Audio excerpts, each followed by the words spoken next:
be completely honest with you, my initial inspiration for this project came from TikTok. I feel like TikTok has really given Gen Z the opportunity to sort of appreciate making things by hand. Things like remaking that Harry Styles cardigan or pottery videos are all over my For You page, and I am all about this newfound appreciation for handcrafting things. Once I really started to think about it though, I realized how big of an impact paper has made on my life.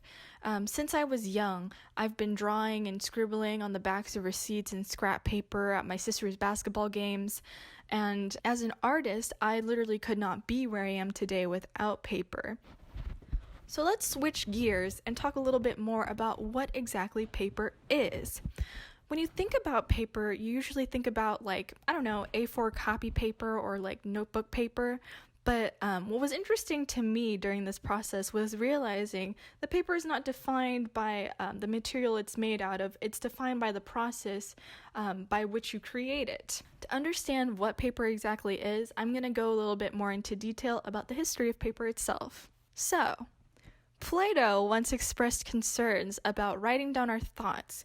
He thought that this would make us lose our humanity and our reliance on our own memories. Of course, the only reason why we know this is because he wrote it down. Despite his concerns, he could not even resist the pull of recording his thoughts and ideas for others to see. But who can really blame him? The desire to sort of write down our thoughts and ideas and record them and share them with others is sort of universal and timeless. Even before written language, we had things like cave paintings, which could have been religious, celebratory, or cautionary in nature. So when you think about this, it's not surprising that you can see the search for a disposable yet durable writing source throughout history. Papermaking as we know it originated around 105 AD in China, where the primary materials used were things like bamboo and other plant materials. The Chinese were very protective of their technique, and it wasn't until around the 8th century when papermaking made its way westward when a group of Chinese papermakers were held captive by the Arabic Abbasid Caliphate after the Battle of Talis. In Europe, paper mills would primarily use linen and cotton rags until around the 19th century when advancements in large-scale paper production allowed them to use wood pulp, which is still commonly used today.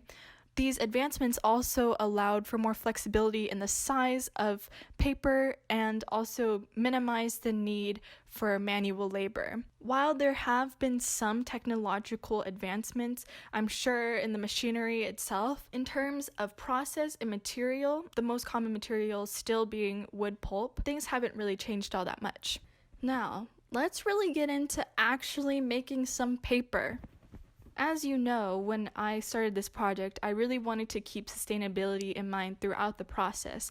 So I really wanted to use things that I already had and not buy anything that was new, no new materials, no new machinery. And also, I come from a long line of pack rats, so I knew that there would be a lot of stuff laying around the house that I could make paper out of. The base of all of my paper is basically my old chemistry homework from high school and receipts. And eventually, I also experimented in trying to make fabric paper from an old pair of jeans from when I was a kid and an old red tank top from middle school. As you can tell, you can make paper pulp from a lot of different things, so long as they're fibrous. But no matter what you use, the technique is basically the same. First, you break down the material into smaller pieces, either by tearing them up, like I did with my paper, or cutting it up, like I did with my fabric. Then you add water to the materials, and then basically you blend it up until it's as fine as you can get it. Another thing to note is that I didn't want to use my mom's nice blender to make paper out of and to blend up jeans in, so I ended up going to the thrift store and getting the largest blender they had, which actually was not very large, and while it blended the paper just fine, it really did not cut it with the paper, so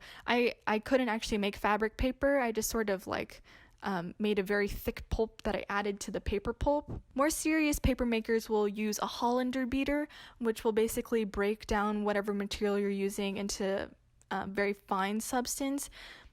That will make you fabric paper. A NutriBullet will not. The next step is the most exciting step, in my opinion, which is actually pulling the sheet. So the first thing I needed was to make a mold in decal, which basically forms the sheet of paper.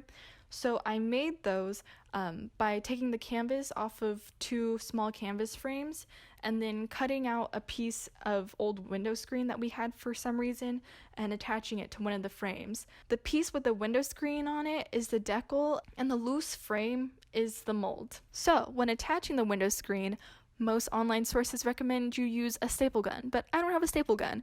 So I just tried to make do with regular staples and Gorilla Tape, which imagine that's not good enough. I actually had to remake my decal multiple times because it would get loose every single time I used it. The last time I remade my decal, my dad basically came in and helped me nail the window screen in place. You also need a container for water, and when I asked my mom what I could use, she gave me our old baby bath, which did work, but I ended up switching it out for a smaller plastic bin. The next step is basically adding the pulp to the water. Now, your ratio of pulp to water will dictate how thick your pages are. So the more pulp you put in the water, the thicker your paper is going to be. And if you add in all your pulp at once, as you pull pages continuously throughout the process, your pages will get thinner and thinner. At this point, I also experimented in adding different things in to customize my paper, things like little pieces of yarn that I had saved, and little pieces of thread that I had saved. I also experimented with dyeing some of my paper yellow with turmeric, which I put way too much turmeric in, and then I ended up dyeing my hands and my table.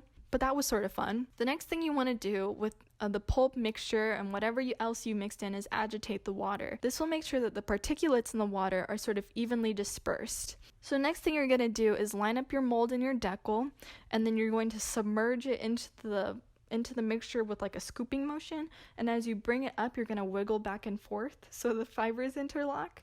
And what basically happens is the pulp will sit on top of the window screen, the decal, and the water will filter out. Next is the hard part, couching. So basically the next step is to flip the page out onto a piece of fabric and then absorb as much water as you can from the page. You can buy couching fabric specifically for this process, but I ended up experimenting with pieces of felt and old t-shirts that I had. So in theory, what you do is you just flip over your decal so that the page is sitting directly in between the decal and the fabric, and then you sponge out the moisture from the back of the decal, and then you just lift off your decal and the page is sitting right there. Here's where I really started to struggle. Aside from when I was first figuring things out and just generally doing stupid things, I really struggled with transferring the page from the decal to the fabric, and it kept on ripping and I couldn't figure out why. Eventually, though, I did figure out what was going wrong and I ended up improving my technique. There were a number of things affecting this process, the first of which was my decal. Every time I used my decal, the window screen kept on getting looser and looser. Because of this, it would sort of stick to the paper as I was trying to lift it off, and then it would rip. I did end up solving this, I guess, by fixing it every time I had to use it and making sure that the window screen was as taut as I could get it. Also, I realized that having very thin sheets made it very difficult to also couch. This became very prevalent when I was trying to make paper that had pressed flowers in it. So basically what I had to do was make one thin sheet of paper and then press in my flowers and then put another thin sheet on top so you could see through it. Even after figuring out these recurring issues, I still struggled as each page was different in its thickness and its material. Which brings us to our final step of drying of the paper. When I was figuring this out, something that I had to keep in mind were my space constraints, because I'm living at my parents' house and there's not a lot of convenient places for me to just be leaving around wet fabric or wet paper. So 2 more traditional ways of drying your paper include drying your paper in a paper press or drying your paper on the couching fabric on a clothesline. When I was looking online, a lot of people encourage you to incorporate some form of pressing into your process just by sandwiching a stack of paper and couching fabric between 2 planks and then standing on that plank. This will basically get rid of more water and shorten your dry time. Also, during my initial attempt, after I tried pressing out all that water, I laid it out to dry in the sun on my driveway. But what I had not realized is that my driveway is incredibly dirty. And then all of my pages got dirty. And also, Mother Nature was not on my side. All of my pages and my couching fabric were creased because the wind kept on blowing the fabric and folding my pages in half. So that was really frustrating. Like I mentioned before, I use t-shirts as my couching fabric, and I would usually do 4 pages per t-shirt.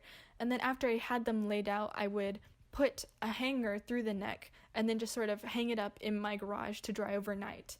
And this sort of fixed my space problem because I could move it around if I needed to, and it wasn't taking up like physical space on the ground or on a table or something. So after all my sheets had dried on the shirts, I would take them inside and then basically peel all the pages off, which is really, really satisfying. And then I laid the pages in between heavy books and foam books just so they would flatten out.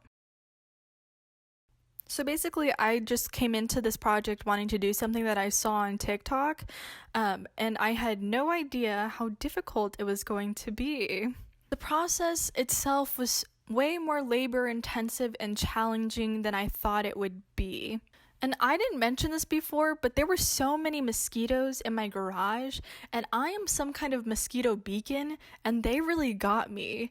Besides that, I was frustrated by nearly every single step in the process. Have you ever tried to blend jeans in a NutriBullet? Let me save you some time and tell you that you shouldn't. And the couching process. Oh my god. And even after all of that work, I would sometimes have pages that I wasn't happy with, or pages that I ruined because I laid them out on a dirty driveway. While I was making this actual book, I felt sort of like a pang of sadness and like pain because I had to cut up these pages and draw on them. It just made me realize that the paper that I made had a completely different purpose than paper you can buy at the store. Heck, it's not even good to write on. So if you go to the store and you buy a pack of paper, whether you go to an art store and get some kind of specialty paper like Bristol or newsprint, or just Walmart to pick up some copy paper, you're going to realize that each page in those packs is extremely uniform and plain. It's impersonal. It's sort of unimportant because the purpose of it is to express yourself onto it. It doesn't matter what it's made out of. My experience with paper making was almost the complete opposite. Each page was like a piece of artwork in it of itself. Not to mention, the materials that I used were very personal to me. These were materials that I had worn before, that I had learned from in high school. Those flowers that I had included in the paper I had pressed with my mother, and those pieces of yarn and threads were left over from past projects. Each material sort of represented a different time in my life and my interests and even my relationship with my mom. Being able to give these items a second life was almost therapeutic. I'm someone who really struggles with letting things go, like a tank top from middle school or a pair of girls' size 12 skinny jeans. As a designer, I put bits and pieces of myself in every piece of work that I do. Even if it's a very closed-off brief, you're still putting time and your personality into what you create. And that means that I get really attached to my work.